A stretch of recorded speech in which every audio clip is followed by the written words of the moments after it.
Entonces, ¿quién es el primero que quiere decir por qué estudia cine? ¿O por qué estudió cine? Que eso cuando me toca hablar a mí. Yo puedo decir que a mí me gusta el cine porque a mí me encanta lo que es, por ejemplo, editar videos y además yo soy poetisa, a mí me encanta escribir y ¿qué más? A mí me apasiona con todo mi alma lo que es la música y juntar tanto lo visual con el audio. Todo eso me encanta. Por eso yo estudio cine. ¿Te gusta el audiovisual? ¿Te gusta editar? ¿Te gusta escribir? Son dos cosas diferentes, escribir y editar, pero si te gusta, además es una ventaja que tienen ustedes el hecho de que son nativos digitales, que para ustedes editar no es tan difícil, es sentarse frente a la computadora a aprender el programa. Necesitan saber el montaje, pero esa es otra clase. Se va con el tiempo. ¿Y tú, Brian? Que es otro valiente que tiene que... Gracias por darme la palabra, profesor. En mi caso, yo comparto lo mismo que Lucía. El cine básicamente es mi pasión. Desde bachiller yo vengo, no de manera siguiendo como una estructura, sino algo ya así inventando. He escrito cortometraje, rodado algunos videos, nada profesional, evidentemente. Y siento como que en ese proceso que yo pasé por el bachiller me encantó. Lo mismo con la música. Yo siento que el cine, sin complementarlo bien con la música, no es nada, porque no se transmite de igual manera. También me gusta eso de la música, que por eso también me incliné más por el cine, porque se puede complementar eso muy bien. Y básicamente eso, la creatividad, que el cine sirve para uno desplayar ahí un sinfín de ideas que en verdad me apasiona esa parte del cine. ¿Y quién sigue? Bueno, María, a ti te toca porque tú eres la valiente también. Los 4 valientes. Sí. Yo me salí un rato. ¿Cuál fue la pregunta? ¿Que por qué estudias cine?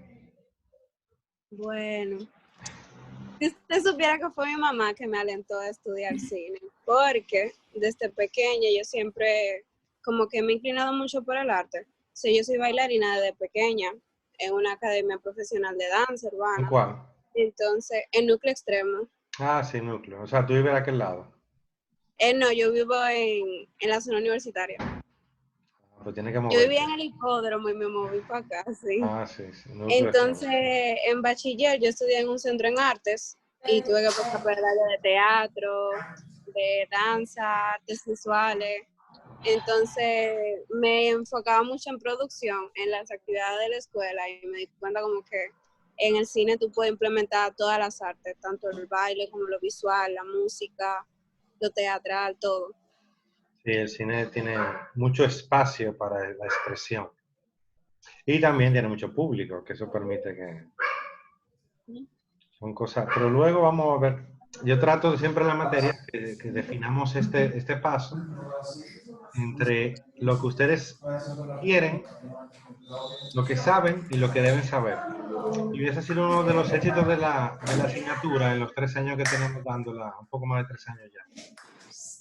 Es que los jóvenes están temprano en la carrera, pero llevan 6 meses, y hay muchas cosas que quieren hacer, pero que aún no pueden hacerlas porque requiere una serie de conocimientos y se complica un poco.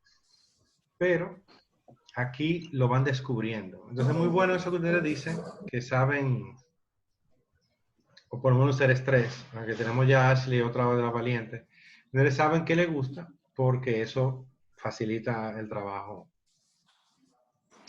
También ocurre que van descubriéndolo. Muchos de los estudiantes cuando entran aquí dicen, no, yo quiero ser cineasta, pero no saben en qué departamento. Y después que tienen un par de trimestres, ya sí están seguros, entonces aprovechan el tiempo, porque es más difícil darse cuenta en el trabajo. Cada uno está haciendo un trabajo y le gusta a otro en el trabajo audiovisual y es medio complicado. Ashley, ¿por qué tú estudias cine?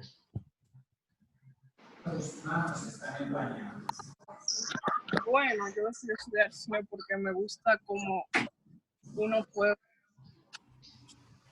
todo lo que tú puedes imaginar lo puedes mostrar en una cámara. Y el hecho de mostrar y no contar, también cómo tú puedes contar historias de una manera interesante para las demás personas. Y causar emociones y sentimientos también. ¿A ti te gusta la parte del público? Sí. Cómo el público se siente y eso. Entonces, Sí, tú aún no te has definido en cuál departamento preferirías estar.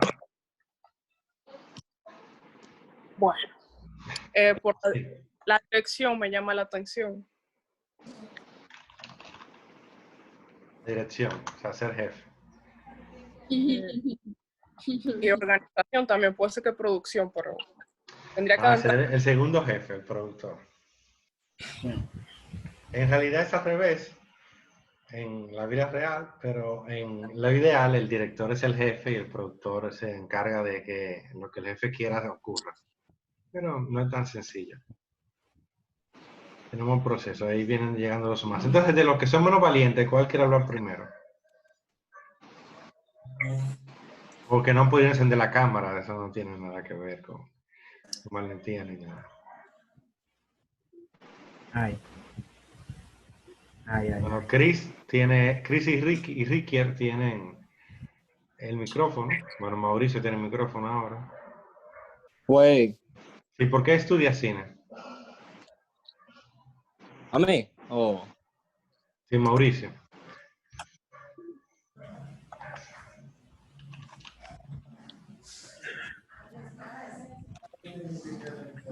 ¿Por qué estudias cine?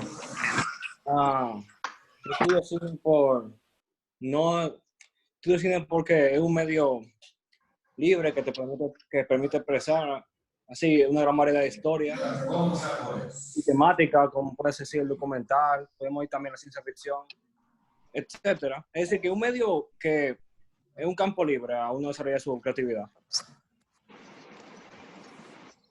Para la creatividad. Porque te gusta hacer lo que tú quieres. Ah, Más o menos. sí, sí, sí. Entonces, a ver. ¿Qué más? No, faltan 4 por decirnos. ¿Por qué estudias cine? Bueno, Ah, la Chris. historia es un poco extraña, pero de pequeño yo le tenía un pánico enorme a la película. O sea que para superar eso, yo busqué cómo se hacían las películas de terror, los efectos especiales y todo eso. En ese momento me empezó a gustar el cine. No fue de pequeño que vi cómo se hacían los videos, sino tiempo después. Ahí me empezó a gustar el cine. Mi hermano, que es fotógrafo y sabe editar video, me enseñó de todo un poco. Y seguí por ese camino. Yo sí, aquí estoy.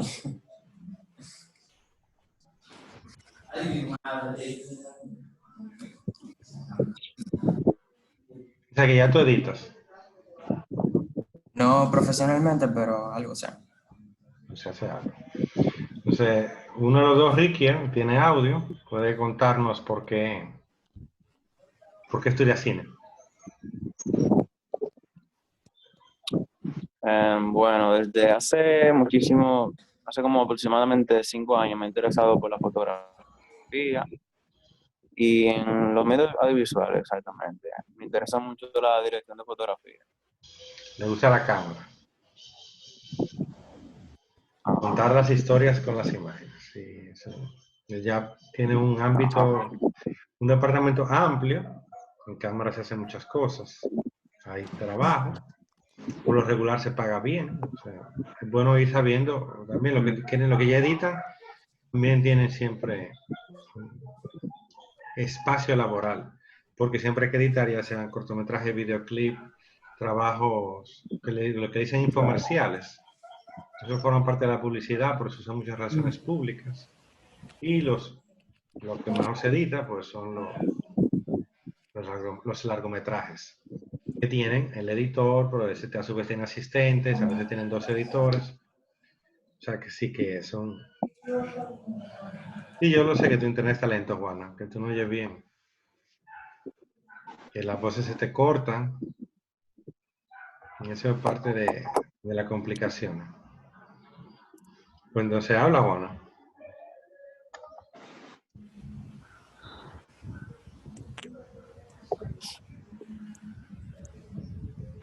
Juana. ¿Me escuchan? Sí, yo sí. Ok. Bueno,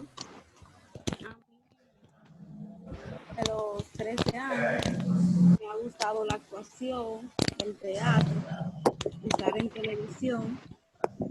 Entonces, yo decidí estudiar actuación, pero cuando me inscribo en una escuela de actuación, no se da la escuela y la profesora me dice a mí, inscríbete en una convocatoria de becas para cine y ahí tú estudias eso y después le llega a eso de la actuación. Pero me puse a investigar más sobre cine y me gustó sí. Mira, que sí que es buena idea para los que quieren ser actores estudiar cine, porque la actuación cinematográfica tiene un tipo de técnicas distinta a los otros tipos de actuaciones, tanto para la televisión como para la actuación emergente de los nuevos medios, le dicen que son las del Internet, que a veces está a medio camino entre la actuación de televisión y la actuación cinematográfica, y a veces está muy enfocada en la actuación teatral. Pero el estudiar cine te permite conocer esas técnicas y introducirte en el mercado laboral. Si necesariamente no entras como actriz de la primera instancia, entras como asistente de casting o como asistente de producción y te vas haciendo un nicho, que es una realidad. No podemos suponer que vamos a llegar por la puerta grande. Es complicado. Ocurre, pero por lo regular, la mejor manera de entrar es trabajando. Si uno revisa la historia de casi todos los grandes cineastas, no importa el ámbito al que pertenezcan, sea la actuación, incluso los grandes guionistas, empezaron escribiendo otra cosa, empezaron actuando pequeño, empezaron trabajando en asistencia de dirección. Casi todos los fotógrafos empezaron trabajando en el departamento de cámara. Y al igual, los directores no llegan, en su mayoría, a trabajar dirigiendo cuando entran en el mercado por primera vez. Entran haciendo otras cosas. También es a veces lento, muchas veces, pero ocurre que el talento siempre se recompensa.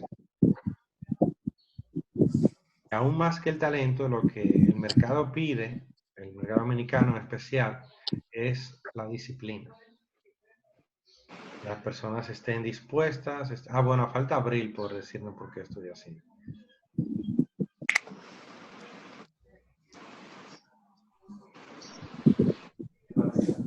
Abril.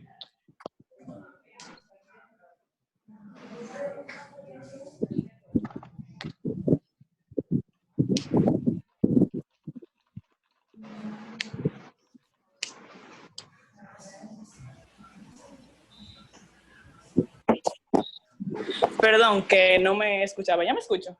Sí, te escuchamos. Sí. Ok. Que la razón, técnicamente, yo todavía no estoy estudiando cine, yo me voy a cambiar. Y esa es parte de la razón. Yo pensaba, yo iba como a hacer un sacrificio, por así decirlo. Y primero iba a estudiar economía y después quería hacer cine, pero era más por miedo y cosas así. Pero luego yo me di cuenta que realmente esto es lo único que yo podría hacer. O sea, en mi colegio, que es el colegio de yo, se hace un festival de cine para las Lo personas llora, que sí. están en tercero, cuando van a pasar a cuarto. Y entonces ahí fue como que yo tuve mi mayor introducción y yo fui que hice el guión del corto. Y yo me di cuenta de que realmente yo no podría hacer otra cosa. Como que yo cada vez que veo una película, por ejemplo, a mí me encanta hacer un ensayo de lo que, por ejemplo, porque en el mundo de nosotros, el mundo real, como todo, casi todo es aleatorio, pero en una película todo tiene un propósito de por qué está ahí, todo alguien lo pensó, alguien lo puso ahí. O sea, son muy pocas las instancias en lo que hay algo que fue sin la intención de que estuviera ahí. Y es algo que siempre me ha parecido muy fascinante de ver, de analizar. Y algo que yo siempre he admirado muchísimo. Y nada, básicamente estudio cine porque me di cuenta de que eso es lo que yo quiero hacer. Yo quiero escribir y quiero poder hacer lo que esas personas que yo admiro también pueden hacer. ¿Te gusta escribir o dirigir? No, escribir principalmente. Principalmente escribir, muy bien. Entonces, en resumen, así de primera instancia, habiendo escuchado por primera vez, siento que están los dos vertientes, o las dos vertientes del cine aquí en este pequeño grupo. Hay una vertiente del cine que es eminentemente comunicativa, introspectiva. O sea, es una persona que quiere que la entiendan. Esos son los actores, esos son los guionistas, esos son los directores. Y hay otra vertiente cinematográfica que es también comunicativa, pero esta es más extrovertida. Aquí hay actores que juegan con las dos cosas, pero bien interesante el caso de que tengamos una bailarina en el grupo, porque los bailarines son eminentemente extrovertidos, porque tú no puedes bailar en tu mente. Y me dirá mi sobrinita que ella sí baila en su mente, y yo me río con ella y lo disfruto mucho, pero le digo, pero tú me estás contando eso. Sí, y tú se lo cuentas a tu abuela. Sí, me dice ella. ¿Y por qué? Ah, porque yo quiero que ustedes lo sepan. Entonces, al final de cuentas, todo el objetivo del cineasta es comunicar. En un momento histórico como este, en el que estamos viviendo en un audiovisual, miren cómo estamos hablando, no con nosotros, sino nosotros con nuestras imágenes, en una pantalla, esta comunicación es, por supuesto, audiovisual. Tiene entonces también la gran facilidad que lo que tú haces en una película, lo que se hizo en el año 1930, ustedes pueden buscarla en YouTube ahora. Por hace 20 años se buscaba en DVD y hace 30 años lo buscaban en VHS. O sea, según va cambiando la tecnología, lo que se comunicó en el 1930 migra de esa tecnología anterior a la más contemporánea. Y ahora mismo ya las tecnologías se pasan por streaming. Incluso hoy se están viendo mucho más películas por streaming que las que se están viendo en la sala de cine, que la sala de cine está cerrada. Entonces, el cine migró con la tecnología. Y eso supera en la capacidad comunicativa a la pintura, a la danza, escúchame María, ¿cierto? A la actuación de teatro. Bueno, Mauricio, creo que tú tienes un trabajo en la cocina. Al trabajo que se está realizando en los distintos movimientos artísticos, ninguno ha podido lograr la cantidad de penetración entre las masas que tiene el cine, ni siquiera la música. Porque aunque ciertamente la música es más universal que todas las otras artes, al mismo tiempo que es universal, es muy particular y por eso en un país pequeño como República Dominicana, con una historia corta de no más de 500 años, tenemos 3 o 4 géneros musicales autóctonos. Surgidos aquí, que son dominicanos, y donde quiera que tú lo pongas, la gente sabe que el merengue viene de aquí. Y entonces está la discusión, que si la salsa, que si el son, que si es cubano, que si es boricua, que si es dominicano. Y está la bachata, que tampoco se discute, que es dominicano. Entonces, la música es universal, pero es tan particular que tú juntas por mucho tiempo 10 o 12 personas y ellos van a generar su propia música. Mucho tiempo estoy hablando de 10, 20 años, no de 10 o 20 días, o los 62 días que tenemos en cuarentena, etc. Va a generar su propia música porque la música es tan universal, se hace particular. El cine logra, no se preocupen que luego eso lo vamos a ver teóricamente y con textos, etcétera, que no nada más yo hablando. El cine logra transmitir sentido en una forma tan ideal que dicen los grandes cineastas que solamente puede compararse con el sueño. O sea, el cine comunica tanto como comunican los sueños internamente del ser humano. Por eso, las películas de los años 30, si ustedes la ven, que no le va a tocar verla en esta materia, sino en otra, las buenas las van a entender. Y son películas que tienen más de 80 años de hecha, donde están muertos todos los que trabajaron en ella, hasta el que llevaba el café. La película así de comunicada. Y eso ocurre con la película del 14, ocurre con la película del 8, del 1908. Y vamos a verlo más adelante. Entonces, en la primera clase, que es en físico, que yo le he dado siempre, era mucho más fácil hacerlo porque teníamos la posibilidad de separaban, iban a la pizarra, hacían el ejercicio, etc. Aquí no lo vamos a poder hacer así. Estoy tratando de diseñarla de otra forma. Trabajábamos sobre la diferencia entre la información y el sentido. O sea, aquí como va a ser un poco más limitado, tenemos que modificarlo un poco. Pero yo quisiera que me digan algunos de ustedes también. Puede ser de los que tienen cámara o los que no. Ya creo que todos tenemos algo de confianza. Aunque Abril tiene otra clase, imagínense, al mismo tiempo. Es un poco difícil, pero estamos en esta situación. Sería peor no estar haciendo nada, ¿verdad? Mucho peor. Claro. Exacto. Sería mucho peor. Y estamos aquí en la clase y yo veo que ustedes tienen mucha motivación por el cine, entonces vamos a sacarle el jugo al cine. Porque yo les digo a los alumnos que pasan por semiótica, luego que se lo aprenden, me lo creen, al principio es difícil, que si tú quieres cobrar por tu trabajo, se supone que tú sepas más que el que te está pagando. O sea, es lo que yo le digo a los cineastas, a los futuros cineastas. Tú quieres hacer un trabajo gratis o tú quieres cobrar por tu trabajo. Entonces, si tú quieres cobrar por tu trabajo, tienes que ser mejor y hacerlo mejor y saber más que el que te va a pagar. Porque si no, si tú no lo haces igual que él o peor que él no te va a pagar a ti. Él le va a pagar a otro o se va a quedar con su dinero. Entonces, se supone que ustedes sepan más que su público, respetándolo siempre. ¿Qué ocurre cuando nosotros vemos una película mala? Nos quejamos porque nos irrespetaron y pedimos el dinero que nos lo devuelvan, que nunca lo hacen.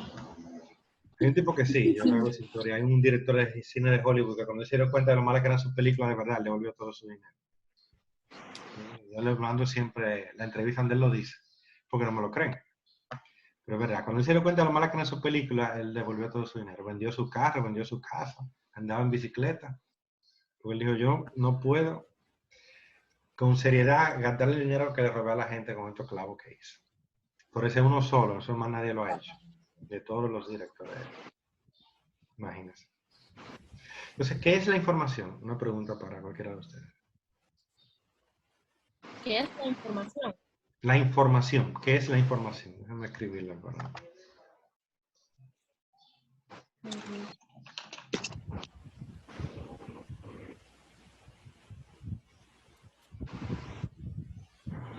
Bueno, un mensaje. Se lo mandé a abrir nada más. Dice Ashley que es un mensaje. La información, desde mi punto, sería como la idea que se intenta transmitir, básicamente. Lo que se transmite dentro del mensaje. Exactamente. Dice el señor Canela. Así es. Y entonces algunos dicen que sí, como verdad, eso mismo. ¿Alguien más?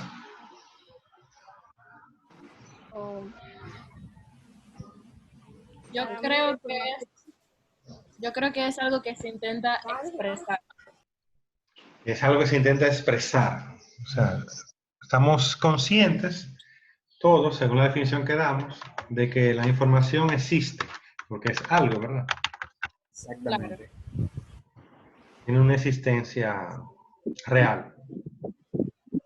Las informaciones falsas, ¿qué son?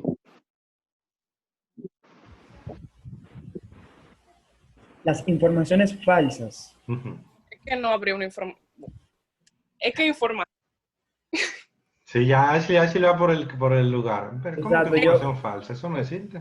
Porque si es falsa, no es información. Exactamente. O sea, hay una definición que cae dentro del rango de lo moral, pero que también tiene su lugar. Decimos, información falsa es mentira.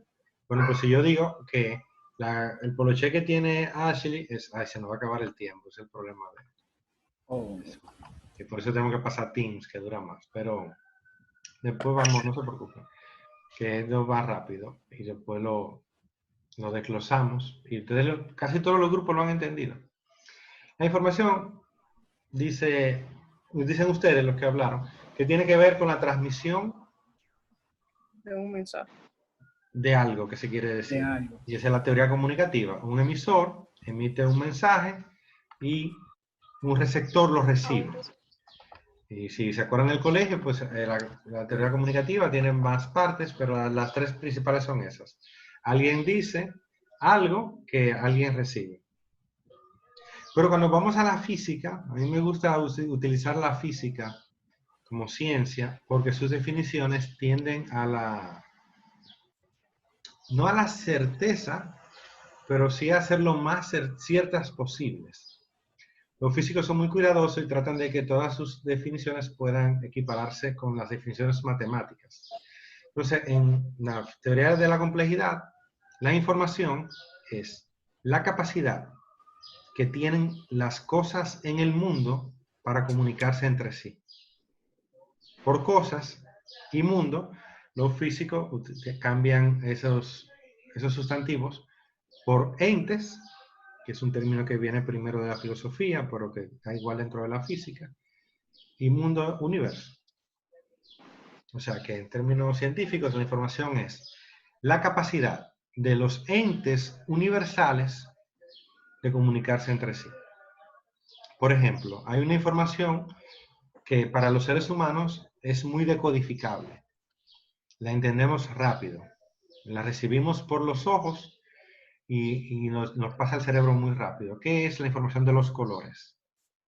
No es igual, por ejemplo, la foto de Chris que está en blanco y negro, a Lucía que tiene algo blanco, yo tengo algo bien oscuro, que es un azul oscuro bien casi negro, pero en la cámara se ve como si fuera negro. Brian tiene dos colores, María tiene uno solo con un diseño blanco y las letras, y Ashley también tiene un solo color con un diseño blanco, negro y letras. Como está en la foto de Gilbert, que tiene un rosadito, un azul claro y algo como gris. Entonces está el Conde, que tiene el verde natural detrás, que tiene el blanco de la construcción. Los colores son una capacidad que tienen los entes de comunicarse. Si, por ejemplo, estudiamos cómo ven los colores las abejas, para las abejas los colores no le dicen nada que nos dice a nosotros. Le dice si la flor está lista o no para ellos sacar su néctar. O al hombre de campo, o quizá a usted mismo, el color del mango le dice le dice a qué vas a ver. O la cereza verde es agrísima, pero la cereza roja es agria con dulce. Eso lo vemos. E igual, si la cereza está morada, la botamos. Aunque las frutas le agregan a esa capacidad de información visual, le agregan la olfativa, la fruta huele. Y mientras más maduras están, más huelen, y cuando se pudren, huelen diferente. Incluso le decimos que hieden. Ahora, si yo uso esa definición en el arte, ¿a qué lo podría equiparar? Es la capacidad que tienen los entes universales de comunicarse entre sí. Por ejemplo, María que baila, o Lucía que escribe, Ashley también escribe, no, Ashley no, ¿quién es la otra? Abril es la otra. Sí, Ashley también escribe, ¿verdad? Yo me tomé un curso, un taller, pero no he escrito aún. Ah, pues tú vas a hacerlo más adelante. Debe ser tu plan. Me sé algo, la teoría, pero no he hecho práctica. Pero aunque no hayamos hecho práctica, ocurre algo bien interesante con todos los cineastas. No tenemos todos la necesidad de escribir, pero todos tenemos que leer. Porque, y ocurre en las reuniones de películas, son bien interesantes, el encargado de A&B, yo recuerdo mi primera película y siempre me sorprendía, porque el encargado de A&B pedía las hojas del guión, las páginas, le dice. ¿El encargado de qué? De A&B, alimentos y bebidas. Él pedía siempre, al final, él pedía siempre las páginas del otro día. Yo preguntaba, mi primera película hace ya muchos años, en el 2005, imagínate. Pero ¿para qué quiere fulano eso? ¿Para qué fulano quiere eso? Al final, en esa película yo no me enteré, fue la siguiente, que entonces el A&B nunca pedía la página del guión. Y nunca llevaba la comida que tenía que llevar. ¿Por qué? Porque el encargado de A&B le van a decir, bueno, la página del guión, ahora vamos a la escena donde vienen 100 personas. Pues tiene que saberlo por lo menos 3 días antes, ¿verdad? Porque tiene que preparar la comida, no solamente para los 100 extras, sino también para todo el equipo de producción. Si no lo hace, uno de los dos va a sufrir, o los extras, o producción va a comer menos, y eso no funciona. En vestuario es más sencillo. Ustedes se imaginan, claro, el vestuarista tiene que leer el guión porque tiene que saber qué ropa le va a poner a la gente. Porque el editor tiene que saber, tiene que leer el guión porque cuando va a recibir las imágenes tiene que saber cómo las va a organizar. Se supone que es el guión que se los diga, etc. Entonces, como nos quedan pocos minutos, vamos a la siguiente parte que vamos a continuar. Yo creo que vamos a tener que abrir otro Zoom, aunque sea más corto, para que podamos definir esta idea. La información es esa, la capacidad que tienen los entes en el universo de comunicarse entre ellos. Pero, y este era el ejemplo donde venía de la escritura, tú tienes la información y con la información llenas un diccionario. Y hay un diccionario de la lengua española, hay un diccionario de la lengua inglesa, etcétera, etcétera. Casi cada idioma importante tiene su propio diccionario. Pero calculen, ¿qué distingue un diccionario de un cuento? ¿O qué distingue un diccionario de una novela? Sí, Ok. El diccionario básicamente se limita a definir conceptos. Los cuentos narran una historia y la novela también. Ajá. ¿Y cómo hacen esa diferencia? Porque materialmente tienen lo mismo. Tienen papel, tinta y palabras. Y palabras, sí. Ajá. O sea, tienen la misma información, ¿o no? Utilizan los mismos elementos para comunicar, que son las letras, las palabras. Pero el contenido no es el mismo, evidentemente. No. ¿Tú crees? Pero son la misma palabra. No son la misma palabra. E incluso, muy probable que el diccionario tenga más palabras que cualquier novela. Aún sea 100 años de soledad o Crimen y Castigo, esa novela grandota. Que el Quijote quizá no, que sea el Quijote y el diccionario compitan ahí en cantidad de palabras. Pero... Y ciertamente el tomo de todas las obras de Shakespeare tiene más palabras que un diccionario común. Tal vez Entonces, porque el cuento tiene perspectiva y cuenta situaciones. O sea, a pesar de que tiene información, el cuento te brinda algo más que un simple diccionario no te puede dar. claro, porque el cuento tiene, además de información, tiene sentido. Entonces, el sentido es una información de segundo orden, o sea, primero es información, donde hay una diferencia. La información, cuando tú la sacas de su contexto, ella pierde fuerza.